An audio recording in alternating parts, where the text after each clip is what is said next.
সুপ্রিয় দর্শক মণ্ডলী, আসসালামু আলাইকুম। এই মুহূর্তে পৃথিবীর যে প্রান্ত থেকে আমাদের এই ভিডিও আপনারা দেখতেছেন, আশা করতেছি সবাই ভালো আছেন, সুস্থ আছেন।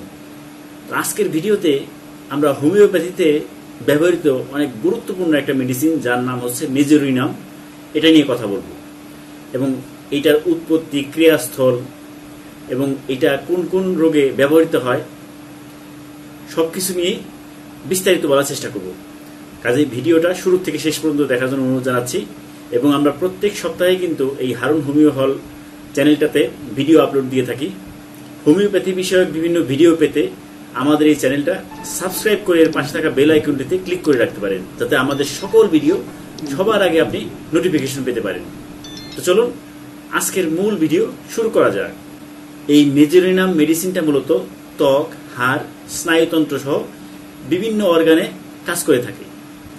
এই মেজোরিনাম ওষুধটা মূলত স্পার্স নামক এক ধরনের গুল্ম, এই গাছের যে বাকল আছে সেখান থেকে প্রস্তুত করা হয় এবং এই গুল্মটা মূলত ইউরোপ এবং এশিয়ার বিভিন্ন এলাকাতে, বিশেষ করে যেখানে শীত প্রধান এলাকা সেখানটাতে পাওয়া যায়, বা হিমালয়ান যে রিজিয়ন আছে এই এলাকাটাতে পাওয়া যায়।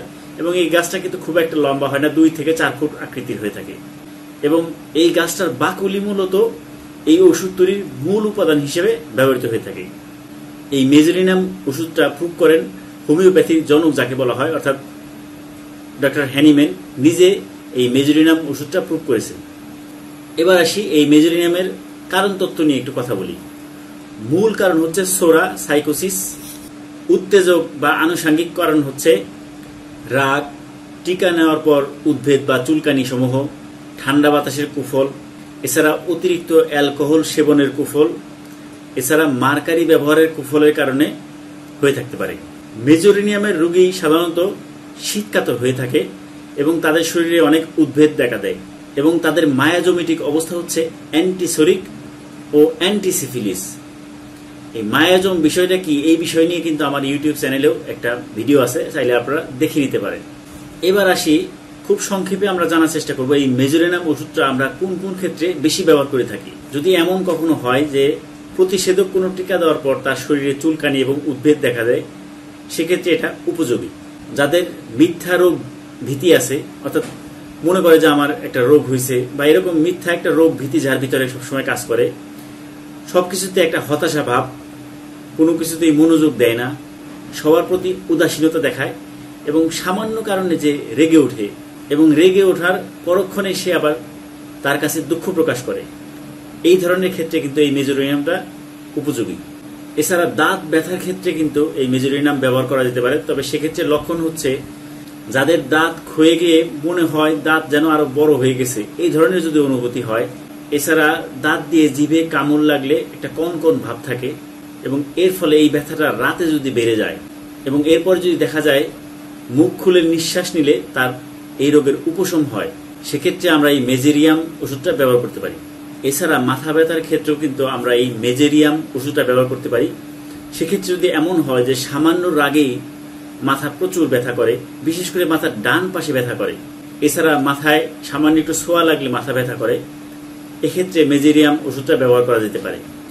এছাড়া মাথায় যদি কখনো চর্মরোগ দেখা দেয় এবং এটা এমন যে চামড়ার মতো পুরু হয়ে গেছে উদ্ভেদ জমে এবং ভিতরে পুজের মতো হয়, যেটার কারণে চুলগুলো জটা জটা হয়ে যায়, এই ধরনের পুজ যদি থাকে মাথাতে, সেক্ষেত্রে এই মেজোরিনাম ওষুধটা ব্যবহার করা যেতে পারে।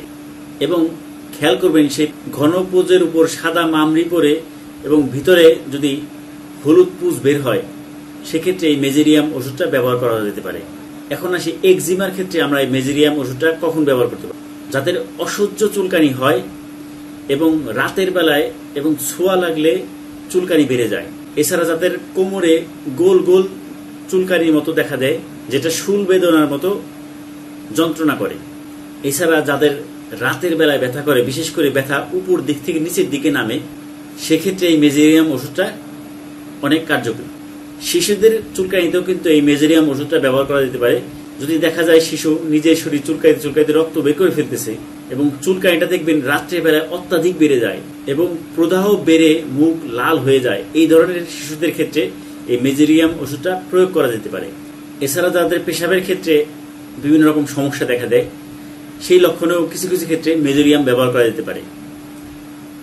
যেমন উদাহরণ হিসেবে বলা যেতে পারে, যাদের প্রস্রাবের উপরের অংশ আঁশের মতো এবং লাল বর্ণের বস্তু ভাসতে থাকে, যাদের প্রস্রাব খুবই উষ্ণ এবং রক্ত মিশ্রিত, যাদের প্রস্রাবের শেষাংশে প্রস্রাব করার সময় একদম দংশন করার মতো ব্যথা অনুভব হয়, প্রস্রাব থলির ভিতরে খিল ধরার মতো ব্যথা এবং রক্ত মিশ্রিত পেশাব হলে এই মেজেরিয়াম ওষুধটা ব্যবহার করা যেতে পারে।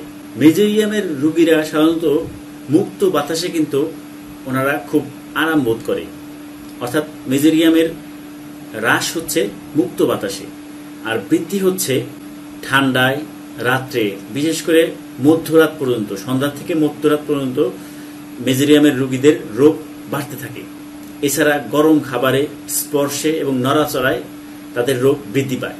মেজেরিয়ামের কতগুলো পরিপূরক বা তুলনীয় ওষুধের মধ্যে calcarea carb, Ignatia, Causticum, merc sol, lycopodium ইত্যাদি। এর আগের পর্বে আমি মার্কসল নিয়ে একটা ভিডিও তৈরি করছি, চাইলে আপনারা সেটা দেখে নিতে পারেন।